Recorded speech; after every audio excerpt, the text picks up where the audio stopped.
Hello and welcome. It's time for another update. Cryptocurrency trading August the 1st, 2017. Welcome. My name is Derek. Let's start off with Ripple. Move on to Bitcoin Dark, and then just talk basic about the altcoins in general. I actually have a little bit of Ripple now. I bought it at around 62 and change. And I'm going to be looking to sell a little south, and I mean a little south of the 10,000 Satoshi mark, which represents a 38.2% correction from this level. It also represents an area in which it came from. Oftentimes, that's where markets go. They also like to attract those even numbers, which is why I like a hair below 10,000, 9,900 and change is where I will be selling the Ripple. Now let's move on to Bitcoin.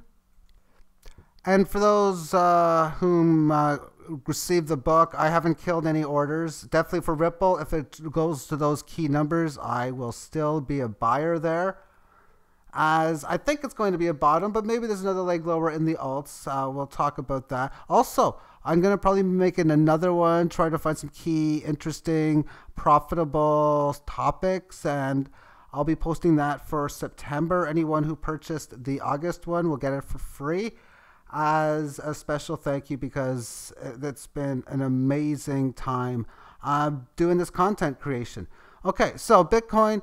Yeah, it's got the nice little you could say cup and handle almost. Just finding this higher low, but there's not much to state because where is the best selling spot? And I don't want to sell here. Not really, no.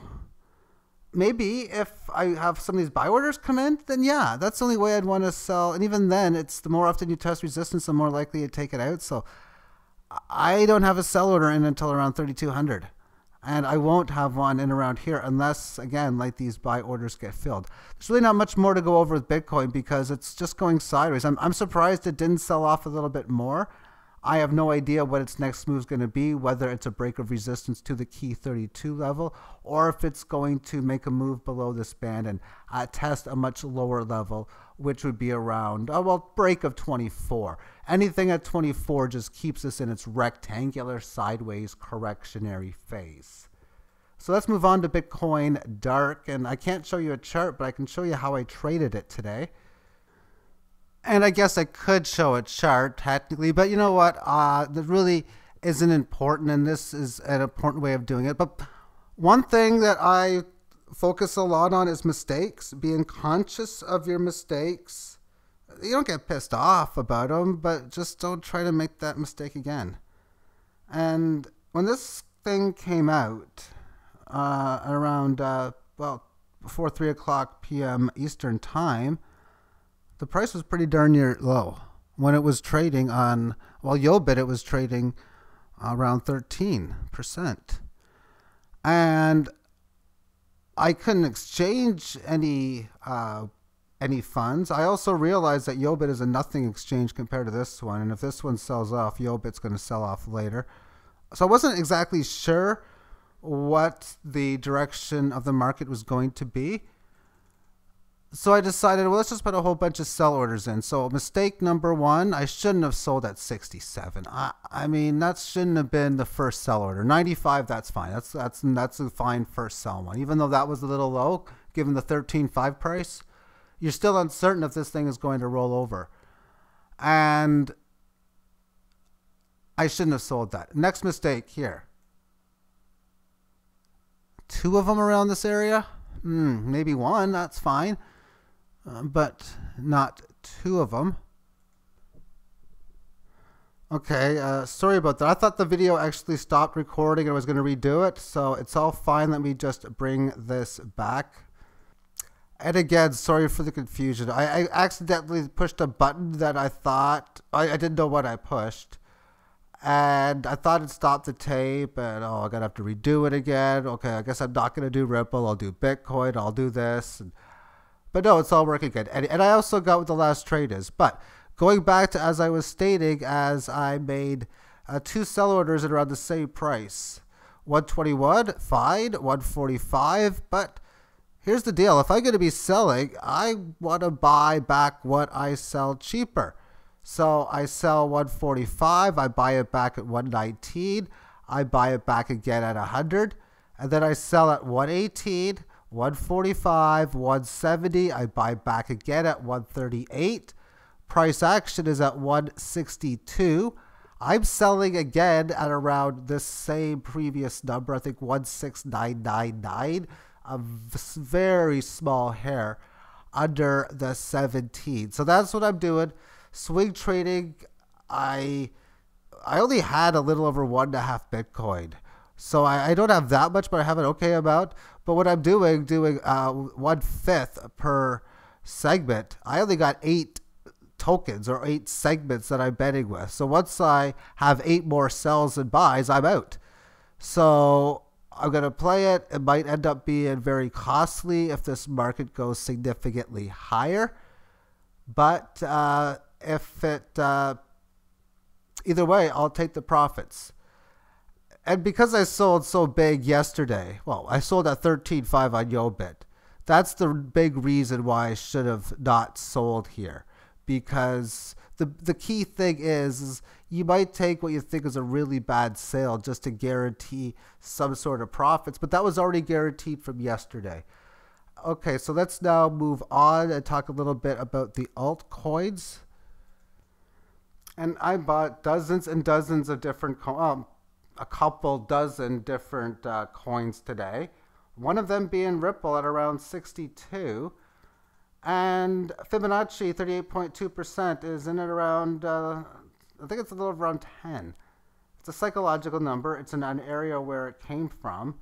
So that's where I'm going to be looking to sell, 99 and change, as that'll be the area. But from a lot of these codes, I'm going to be looking for things like key Fibonacci points, areas of where it came from, like 61%, previous highs, Fibonacci upside. That's really the type of, or the areas in which I'm going to be looking to sell the alts. Each one has its different story. A lot of it's based on position size, and of course its probable tendencies as well. Codes like Monero, I mean, nothing's changing for me to adjust my playbook on this. They got these wild moves, so I've accumulated, looking to sell big on the break of the 24-25 handle, but every time it has a significant move higher, I'm going to sell and buy. If I have a sell order here, which is pretty much in the area where I would, probably a little closer to here, then when it actually arrives here, I'll look to buy it back in here. Sell at 19.7, buy at 17. Okay, that's how I play the game. Other codes, like Litecoin, it's in a situation where it's hanging in there pretty good. And previous high. I'll put a small amount here, but that's because I'll play short term. I don't mind selling at 18, buying back at 16, or 16.4 even. I'll do that as well, but for small amounts. Even this is only an okay amount. I'm going to be selling a larger percentage and portioning out of Litecoin when it has substantial gains higher. If it retraces lower, I'll buy when it comes down to this previous low. At least that's where my buy order happens to be. And all the other ones that I've got in the books from before, they are all in play. I haven't removed any of them. And let's move on to a couple other codes. Ethereum having its third test with a declining 18 average, test number 1, test number 2, and now test number 3. We'll classify a test as a move well into the 18 averages. I mean, this doesn't count, and neither does that. And for me, I gotta, if I'm able to sell anything up here, then I'll buy here, but I don't have a buy order here. And I only will if I sell, well, I haven't sold yet. I can't remember offhand. There's probably somewhere around here where my next sell order is. But if I sell that, then I'll have a buy order here. Else, then you're going to be looking closer to this previous level. And if it breaks down from this point where this becomes a lower high to this, rolls over, then the expected support would be closer to the 55 handle. Let's finish off with Dash, and it's got a long rectangular formation in place here. It's pretty clear, but as a trader, I don't want to buy when it comes down to this support level. If it does, because the more times you test support, the more likely it is you take it out. And I wouldn't be liking the looks of it if that situation occurs. So I don't want to buy in there. I would definitely expect a higher low to here. So just eyeballing an area somewhere probably a little north of 50 is the area that support would probably be found. Now, as far as selling situations or spots are concerned, it's marginal, I think, to sell near previous high. I mean, if you do, I pretty much would want to buy back around here. So you're only getting a small scalp. So you're getting a low percentage gain, and you're definitely something you want to put a lower percentage towards. But breaking there, you could possibly put a sell order well above high with the intention of buying back in here. That's a definite decent strategy that I like as well. But then definitely selling at key high and then buying back anywhere in this area here. And then on a break of resistance, there's no way I want to be a seller anywhere a little north of this level. So this high is like 12.5. So I don't want to sell at 14 or 14.1. Maybe I'll start to consider a short-term sale at 14 to buy back at 12, but I don't want to sell as it's breaking resistance, because to me that's when I know the buyers are in control, and they're probably going to remain in control for at least a little bit further when price action justifies itself. Thank you for tuning in, and have yourself a great day.